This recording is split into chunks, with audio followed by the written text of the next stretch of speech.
കാഴ്ച നഷ്ടപ്പെട്ടവർക്ക് കണ്ണുകളാകുക എന്നതും ശബ്ദം നഷ്ടപ്പെട്ടവർക്ക് വാക്കുകളാവുക എന്നതുമാണ് മാധ്യമധർമ്മം. ആയതിനാൽ അതിജീവിതയ്ക്ക് വേണ്ടി അവരുടെ വാക്കുകൾ.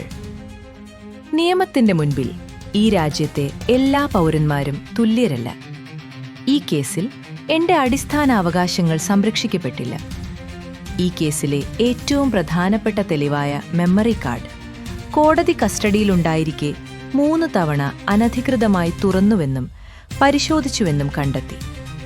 ഈ കേസിൽ ആദ്യമെത്തിയ 2 പബ്ലിക് പ്രോസിക്യൂട്ടർമാർ കോടതിയിലെ അന്തരീക്ഷം പ്രോസിക്യൂഷനോട് ശത്രുതാപരമായി പെരുമാറുന്നതായി വ്യക്തമാക്കിക്കൊണ്ട് രാജിവെച്ചു.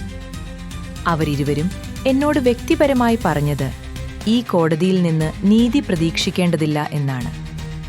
അവർക്ക് ഈ കോടതിയിൽ പക്ഷപാതമുണ്ടെന്ന തോന്നൽ ഉറപ്പായതിനാലാണത്. മെമ്മറി കാർഡ് അനധികൃതമായി കൈകാര്യം ചെയ്തതുമായി ബന്ധപ്പെട്ട് സമഗ്രമായ അന്വേഷണം നടത്തണമെന്ന് ഞാൻ പലതവണ ആവശ്യപ്പെട്ടു.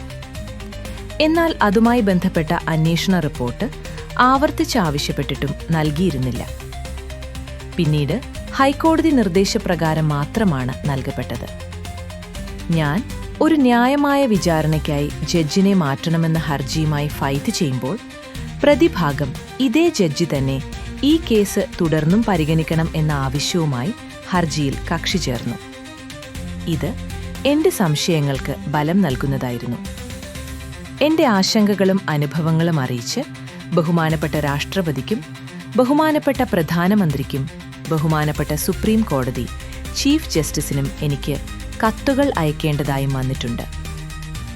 ഈ കേസിന്റെ നടപടികൾ ഓപ്പൺ കോടതിയിൽ പൊതുജനങ്ങളും മാധ്യമങ്ങളും നേരിട്ട് കാണാൻ കഴിയുന്ന രീതിയിൽ നടത്തണമെന്ന് ഞാൻ ഈ കോടതിയോട് ആവശ്യപ്പെട്ടു.